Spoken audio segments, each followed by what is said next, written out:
আমরা এসে গেছি নেক্সট স্টপে আমাদের চেরাপুঞ্জি ট্যুরে। এটা হচ্ছে নৌকালিকা ফলস। এটা হচ্ছে ইন্ডিয়ার সেকেন্ড টলেস্ট ফল। তো এখানে এসছি, এই যে বাস।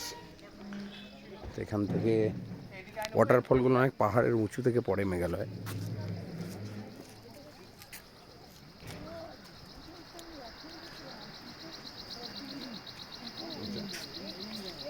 ওয়াটারফল দেখা যাচ্ছে। এটা ইন্ডিয়ার সেকেন্ড টলেস্ট, মানে সেকেন্ড হাইটটা সেকেন্ড। অসাধারণ দৃশ্য। এত কাছে যেতে পারলে একটু আরও ভালো ফিল করা যেত, কিন্তু দূর থেকেও মেসমারাইজিং লাগছে। গোটা মেঘালয়টাই মেসমারাইজিং, তো ওয়াটারফলটাও তার ব্যতিক্রম না। দারুণ। আর যেহেতু মেঘালয়, এই যে মেঘের রাজত্ব, মেঘ খেলা করে বেড়াচ্ছে এদিকে। অসাধারণ। বাকি সব ট্যুরিস্টরা এসছে। দারুণ। আরও কাছের একটু ভিউ দেওয়ার চেষ্টা করব।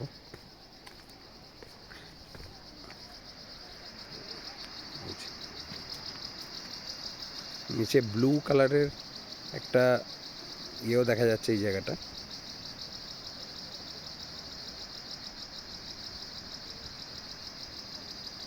খুব সম্ভবত জলপ্রপাত হচ্ছে, ওয়াটারফল হচ্ছে ইন্ডিয়ার হাইয়েস্ট ওয়াটারফল।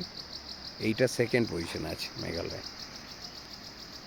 মেঘালয়ে এমনিতেই অনেক নেচারের মার্ভেল আছে।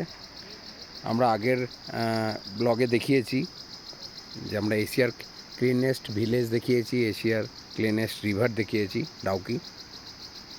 তো এটা সেকেন্ড টলেস্ট ওয়াটারফল, নৌকালিকা ফলস।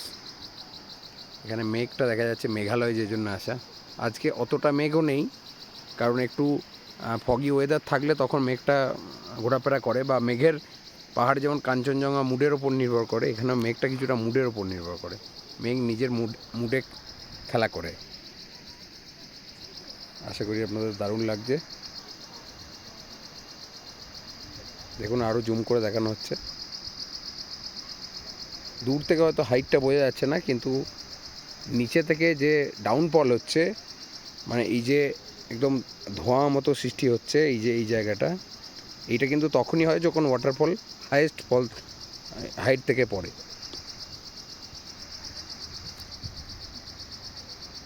তো প্রকৃতির সাম্রাজ্যে একটা অসাধারণ রূপ। আশা করি আপনাদের ভালো লাগছে মেঘালয় ট্যুর।